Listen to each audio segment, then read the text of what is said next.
The Preds have another matchup against a red-hot team. This time, the Philadelphia Flyers. The Preds squeaked out a win against them a week ago, but how will they do the same thing tonight? Plus, in the spirit of the holiday season, we have a hockey-related naughty or nice list to bring you on today's Locked On Predators podcast. You're Locked On Predators, your daily podcast on the Nashville Predators. Part of the Locked On Podcast Network, your team every day.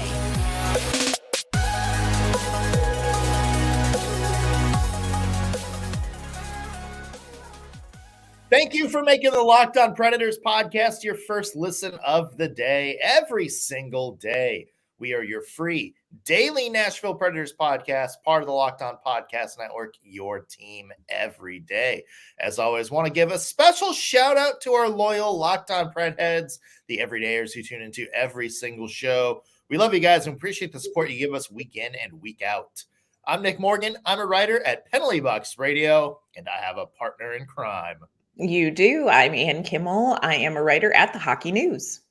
Today's episode is also brought to you by Sleeper. Download the Sleeper app and use promo code LOCKEDONNHL to get up to a $100 match on your first deposit. Terms and conditions apply. See Sleeper's terms of use for details. All right, Ann. The Nashville Predators did not do very well against the Vancouver Canucks on Tuesday.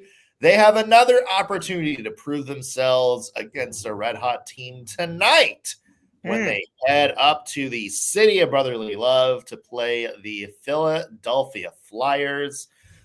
Side note about Philadelphia, the love sign is much, much smaller than you would think it would be based on. Is it really? Yeah, it's just on a little platform. That's a little bit disappointing. Yeah. Also, the Liberty Bell, kind of anticlimactic.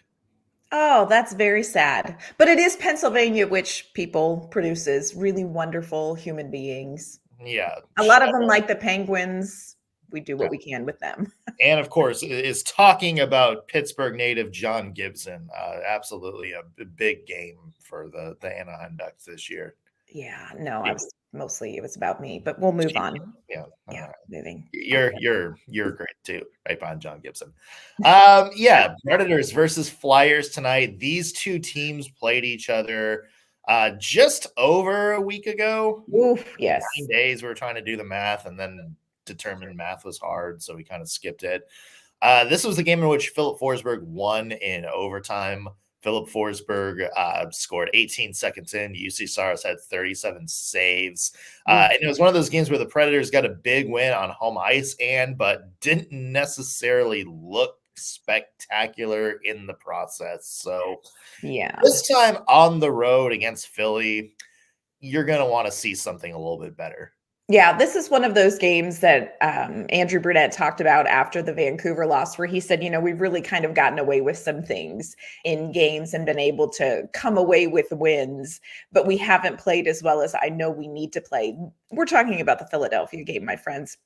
Predators had a 2-goal lead, which just FYI to Philadelphia, that means nothing. They're not particularly concerned about who has a lead when. All they care about is that they win a game. They've had a lot of overtime games. They've had some shootout games, but they find ways to win. And again, I come back to a sentence I did not necessarily anticipate saying is this game between the Philadelphia Flyers and the Nashville Predators is going to be a really interesting and important hockey game.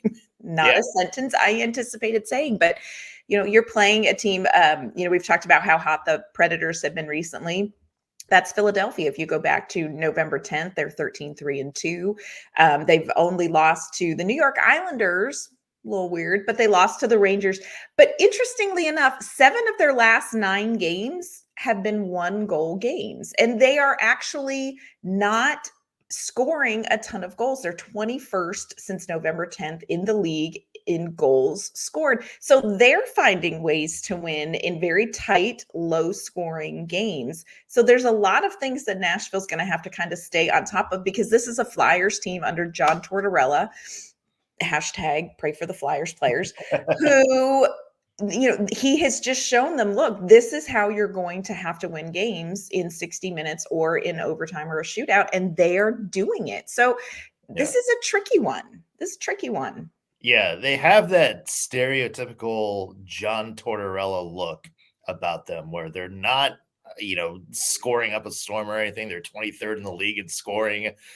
Predators are 17th, by the way. Let's go. But 7th in defense. They're getting some really good goaltending from both Carter Hart and Samuel Ersson, who played the Predators earlier this year. Yeah. And it's, you look at the scoring and it's, Travis Konecny is their leading scorer at 26, but it's not necessarily, a bunch of guys that are getting 90, 100 points. It's more of a well-rounded kind of top to bottom thing where just a lot of, good role players are doing a lot of good things on both ends of the ice. And that's John Tortorella for you. Isn't it though? But I want to talk about this from the Preds perspective, Anne, because they got hit in the mouth against the Canucks. And Andrew Brunette was not shy about saying that after the game either, saying this is kind of saying it's yeah, we kind of knew this was coming because we haven't played well the past week or so. And we've, sort of eked out some games that, we definitely should have been better in. So now the Predators finally, for lack of a better term, got called out for it in that Vancouver loss. Their cards are all out on the table right now. So it is going to be fascinating to see how they respond to that. How do they respond to, having an embarrassing loss on home ice in a game a lot of people around the NHL were watching because I thought both teams were. And now you go against Philadelphia, one of the top teams in the East to start this year. And it's kind of the same situation as Vancouver, where it's look, you're red hot. You've been playing, you've been getting some wins, but now you're playing a team who's also red hot. Right. And has been eking out some wins. So this is kind of irresistible force, a movable object smacking into each other. How are the Preds going to respond this time? Yeah. That's going to be, I think, the biggest thing for the Nashville Predators is how do you respond after a game like that? Are you going to step up, or is this going to be another place where you drop the ball? Yeah, and I think that's really what everybody is kind of watching for. And it's interesting, just wanting to sort of predict how it goes. It kind of leaves you wondering a little bit in the sense that I feel like, the Predators are going to be okay because while they have been a very confident team, like a very confident locker room, they've never bought into too much of the hype around the run that they've been on. They've never really seemed to be yeah, we got this. There's never been almost an overconfidence in the locker room because I think they realize how hard they've had to work to get this. So on the one hand, I feel like, it's okay. They're going to right the ship pretty quick. On the other hand, and we talked about this on yesterday's episode, Andrew Brunette talked about the fact that sometimes in these big games, they kind of self-destruct. And is this game against Philadelphia going to be a game where this team self-destructs? Because this really is an immediate chance to step back up and make a statement about the Nashville Predators. Also, just file it away. This is the dad's trip. So they're in Philadelphia with all their dads, who I don't know what Colton Sisson's dad has done, but he is a Nashville sensation, and we may not send him back to wherever the Sissons are from. He is he has won over Nashville, and he's ours now, Colton. So Western Canada is losing a Sissons resident. Yeah. Bring your mom because I bet she's as amazing. But it is the dad's trip, so there's a little bit of extra emotion. It's, around the holidays, so there's just a lot to factor into where the mindset is going to be for the Predators. I think Andrew Brunette does a really good job of preparing the team and kind of just speaking some truth to them. I'm not sure how I feel about this game. I'm just not quite sure how I feel about this game. I don't know. Yeah. Do you have a sense? Do you have a feeling of how this is going to go? Because I don't know. I mean, I'm not going to make a score prediction. No. But just do you feel like they're going to do well bouncing back? I do think they bounce back. Okay. In this game, I do think they refocus a little bit. And look, Philly is going to be a tough team to do that against. Yeah. But I do think that, something that has struck me with this year's team that didn't in years past is that they seem to respond to wake-up calls better. True. You remember in 2022 where, the Preds got first place in the Central, and they're still kind of like winning games in January, but it was like not very good. Mm-hmm. They're just sort of eking it out, and we're like, okay, we survived this, but we're gonna have to turn it around because the schedule gets tougher in March. And then they get to February, and they're kind of losing games to bad teams. It's like, okay, this is just one bad loss, but you can brush this off. You're just gonna have to do this before March. And then they didn't. And then they got to March, and they got their ass kicked, and they went from a top 3 spot to having to play the Colorado Avalanche. And same thing happened last year. It seemed like, oh, okay, well, this is. We're sliding. We need something to be the turning point, and the turning point never came. It seems like this time for the Nashville Predators, when there is sort of a really bad stretch, maybe except that one Western Canada road trip in November, whenever there's been a really, really bad game, they've responded the next with a really good overall showing. Yeah. That's something you notice about the team this year. Doesn't necessarily always translate to a win, but I think that the performance on the ice is a big thing. Yeah. And I think this team is a good team.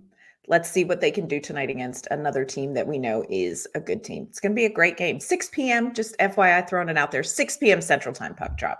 Yeah. Shout out to, I can't remember what it was, but a mini golf bar in Philadelphia. Yeah? It was it was like an Asian fusion restaurant on top and a mini golf bar in the bottom. By far better than the Liberty Bell. I'll just throw that out there. Good to know. Hope the dads hit that up. Yeah. Colton Sisson's dad, go tear it up. That is the post-game party. So it is just a few more shopping days left till Christmas. Mm-hmm. Santa has a naughty or nice list that he's checking twice right now. Yeah. So do we. We are going to do a hockey-themed naughty or nice list with some bold predictions about the Predators' future. Mm-hmm. We'll dive into that coming up in just 1 second. First, though, I want to mention today's episode brought to you by eBay Motors. Passion, drive, and patience. That's what helps your team bring home the winning trophy, and it's also what keeps your ride or die alive in the garage. eBay Motors has everything you need to maintain your vehicle and level it up to peak performance, from superchargers, roof racks, exhaust kits, LED headlights, and more. Whether you're into speed, power, or style, eBay Motors has got you covered. With over 122 million parts for your number one ride or die, you'll always find exactly what you're looking for. With eBay Guaranteed Fit, your part is guaranteed to fit your ride every time or your money back. Because with eBay Motors, you're burning rubber, not cash. With all the parts you need at the prices you want, it's easy to turn your car into the MVP and bring home that win. So keep your ride or die alive at ebaymotors.com. Eligible items only. Exclusions apply. eBay Guaranteed Fit only available to U.S. customers. All right, Ann. It is the holiday season. And Santa is up in the North Pole right now checking his naughty or nice list. So we're going to do the same thing. We are busting out a Predators naughty or nice list. So here's how it works. One of us is going to say a bold prediction about the Nashville Predators or the NHL or hockey in general. And then the other person will say whether that take is nice, aka they agree, or naughty, which is maybe too much of a spicy hot take. Right.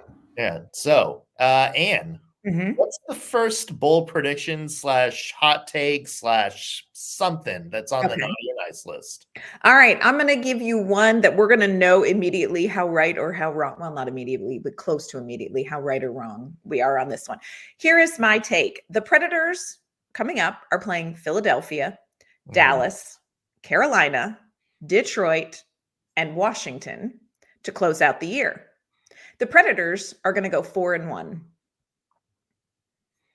against Philadelphia, Dallas, Carolina, Detroit, Washington. Predators they're going to go 4-1 to close out the year. I'm going to go. Oh, yes, I know. There are two very gettable wins in that. It's a matter of if they can pull out 2 out of the 3 more. Which are your gettables? I think Detroit is on a big slide right now. It's tough. Washington is not a great team. Yeah. Philly, Dallas, Carolina. Those are the three sort of, can they get 2 out of 3 against those teams? Mm-hmm. You know what? I'm going to go, that's a naughty take. Okay. I think it's not a question to go. They go 3-2. Okay. I would say 3-2. I don't know if they go 4-1. Would your take change had they beat the Canucks? Yes. Yeah. I would have had more confidence.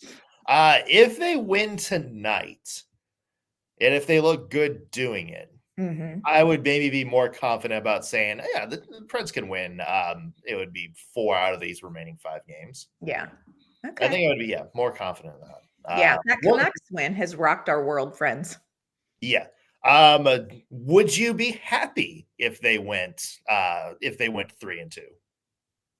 Yeah, I think you could be okay with 3-2 if those 2 losses were not against Detroit or Washington, and if they were 1-goal losses, if they were good performances against Dallas, Carolina, or Philadelphia. If you get good performances and you lose, I can live with that and feel okay about it. If they are blown out by even those 3 pretty good teams, I am not going to be particularly thrilled. How about you?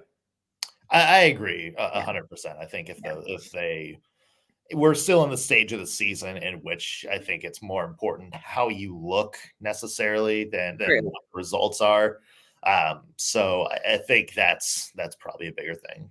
Okay. All right. Here's another thing that we're going to have to wait a little bit longer to find out, Ann.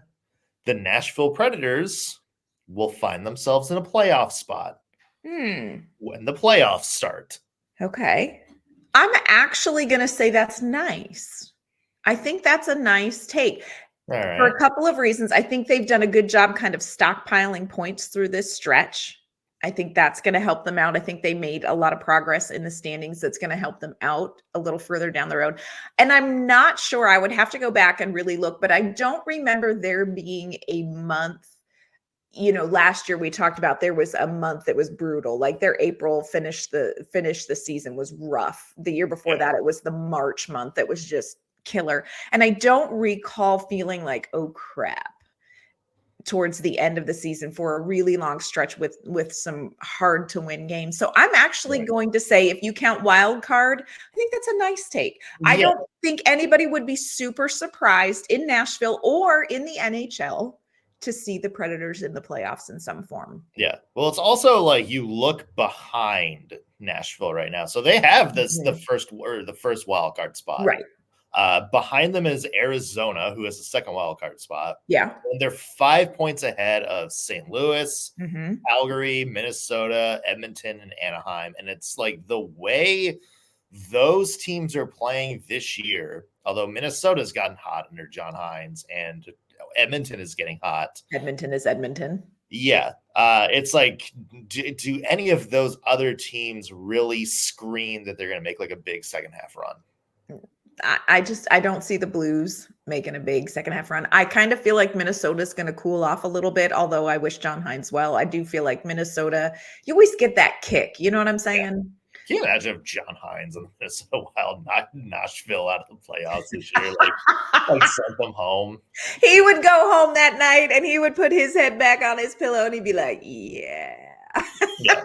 Take that, Ellie Tolvanen. Yeah, exactly.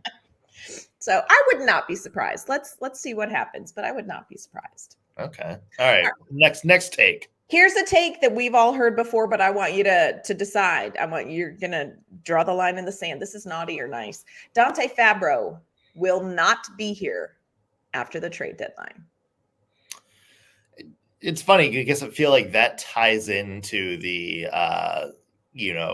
trade and the playoff situation because let's say the Predators do find themselves in the midst of a playoff battle. Are they really going to pull the trigger on a couple of trades like Tyson Barrie or Dante Fabbro? That's going to be the $1 million question. Like, I know you got Spencer Stastny in the wings behind there in Milwaukee right now who can kind of replace one of those guys, but it's still a big move.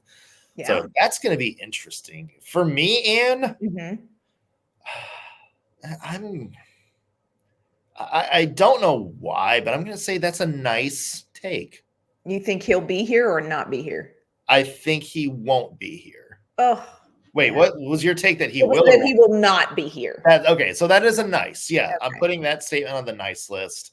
I don't know why. It's just whenever he's on the ice, like he looks good. Yeah. Like he needs a couple of games to get going whenever he's healthy scratch. But like it's one of those things where it's like I don't know why he keeps finding himself as a healthy scratch. Like Roman Yossi's had his best chemistry out of anybody else with him. Yeah. It's it's just I don't get what the Predators don't see in Dante Fabbro, but I guarantee there are some teams around the NHL 100% who are absolutely going to see him, if nothing else, a very solid, bottom pair piece. Yeah. They can kind of have in their lineup for a couple of years.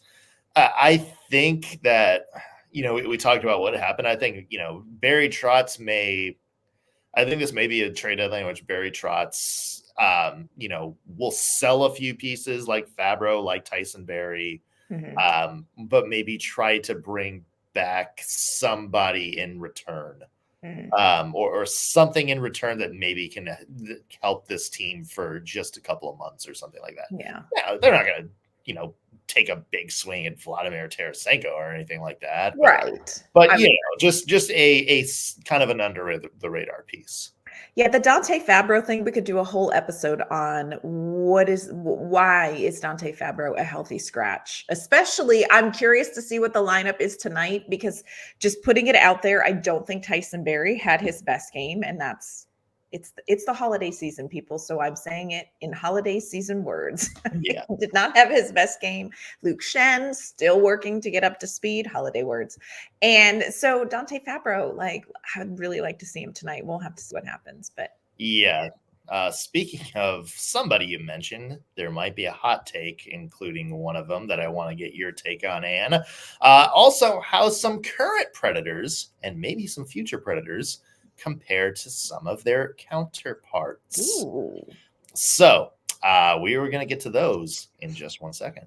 I first want to let you know this episode is brought to you by Sleeper. A new NHL season brings all sorts of possibilities. Filip Forsberg, he could score 50 goals this season, y'all. The Preds, we just talked about it, could make the playoffs, and you could win big by playing daily fantasy hockey on Sleeper, the official daily fantasy app of the Locked On NHL Network. Sleeper is our number one choice for daily fantasy sports, and especially daily fantasy hockey, because with Sleeper, you can win 100 times your cash in daily fantasy hockey contests. All you have to do on Sleeper is pick whether NHL players will record more or less than their Sleeper projections for things like goals, assists, saves, plus minus, and more in a given game. For instance, today, download the Sleeper app and you can predict, will Filip Forsberg have more or less than 3.5 shots on goal tonight? Will Ryan O'Reilly have more or less than 1.5 shots on goal? Will Juuso Parssinen have more or less than 0.5 points? And here's one I'm really interested in watching. Will Luke Evangelista, aka Pretty Boy Vincenzo, score more or less than 0.5 goals? To win 100 times bet on Sleeper, you need to correctly predict the outcome of 8 player stats. You heard me, Preds fans. You can win 100 times your money playing daily fantasy hockey with Sleeper. So start paying attention so you can nail your picks and win big. Use our promo code LOCKEDONNHL and you're going to get a $100 match on your first deposit. Terms and conditions apply. That's code LOCKEDONNHL. See Sleeper's terms of use for details and locational availabilities. All right, Anne. So here is a spicy take for you. Okay. Luke Shen. Oh, dear. Will wind up being the worst Predators free agent signing of all time. Oh, of all time. Of all time. 3 years, almost $3 million per year. For what the Predators have gotten this year.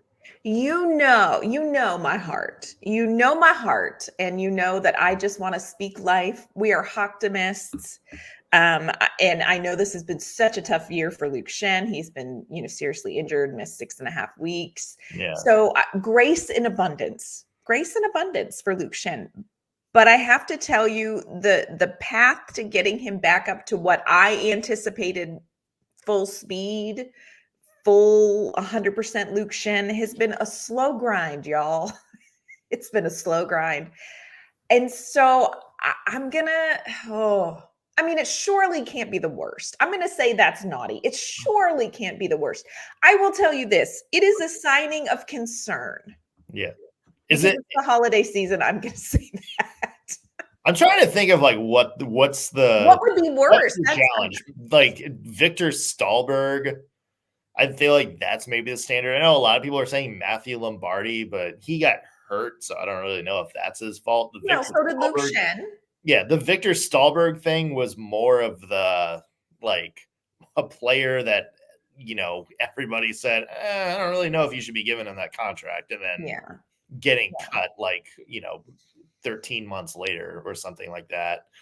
I feel like that's the standard, but we're gonna have to wait and see, because we want to give him some time to kind of turn this around, but for sure not off to a rousing start. It's a bit of a climb up the Alps. Y'all. Yeah. It's tough. It's tough. And again, he's been, he had pretty significant lower body injury. Yeah. But it's a tough one. Let's revisit this one next year. How about that? Let's come back to that, because it feels uncomfortable now. Okay. And by all intents and purposes, we love Luke Schenn.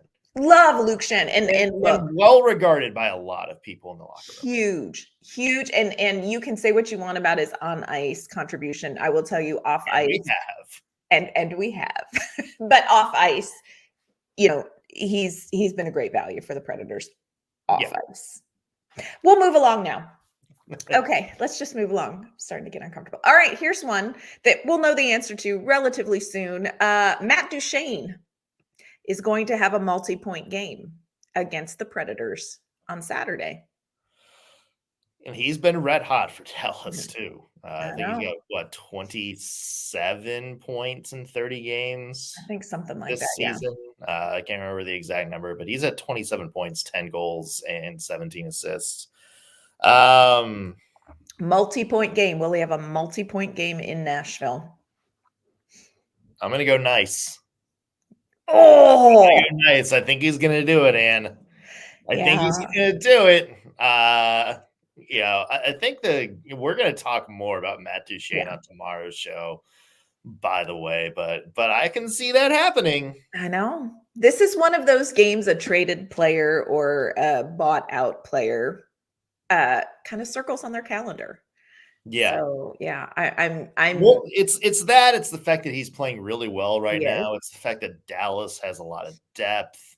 So I think there's a lot of things that make you say Matt Duchene's motivated to have a big game in Smashville. I can see if this game goes to a shootout and UC Saros is in net and Matt Duchene takes the shootout, whoever wins that, there's going to be an in-your-face flex. I could see UC Saros just going after Matt Duchene, gotcha. Are you predicting a what was it, a Brady Tkachuk versus Peter off moment? Yes. Oh yeah, we're going to see a whole side of UC Saros if he does. I don't know. Hey, I'm here for it. That'd be fantastic. I know. It'll be interesting. Yeah, I'm a little nervous about that game. But again, we're going to talk about Matt Duchene in Dallas tomorrow. That's a problem for another day, y'all. Yeah. All right, Ann. Do we have time for one more? Here's a doozy for you. I think we got time for one more. Okay. Statistically, UC Saros will have the better career than Pekka Rinne. We're back to that King Solomon cut the baby in half moment he is again. On pace in a lot of key categories. He is further along at his age than Pekka Rinne was. Statistically. So statistically, he will best Pekka Rinne. That's your statement. Yes. I think probably that's nice. I do, for a couple of reasons. One, I think UC Saros, like you said, I think he's got a really good head start on some of this stuff based on his age, games played, that kind of thing. The other thing is, I think that Pekka Rinne had some significant injuries in his career, and UC Saros is extraordinarily hardy. He had that one ankle injury that took him out at the end of the season 2 years ago, I think, 2 seasons ago. This is a hardy young man who I think that is going to work in his favor. My question for you is, what do you do then? Do you put a little side statue out front of Bridgestone? Because look, Nashville's here for it. They'd be all right with a Saros next to a Rinne statue. That's how we always want them to be. Yeah. But I do think he could. I do. So Pekka Rinne, 369 career wins. Mm-hmm. UC Saros 161, which, fun fact, and UC Saros next win, he'll pass Tomas Vokoun for second most wins all time in Predators history. Let's go. He has the better career save percentage than Pekka Rinne by 2 points at the moment. He's still 40 points or 40 shutouts behind Pekka Rinne. That one I think will be tough. That one may be tough unless the Predators really start picking up the defense. But I think wherever he goes, if it's in Nashville, if it's somewhere else, hey now, I think he's got a shot at besting Pekka in wins if he can stay healthy, if he can stay consistent. Do you think Saros will finish his career in Nashville? No. Oh, nonsense. Disgusting. I mean, it depends on a lot of things, I'm not confident in that. That will wreck Nashville. Yeah. If UC Saros is traded. I mean, it'll be like Shea Weber 2.0 on drugs.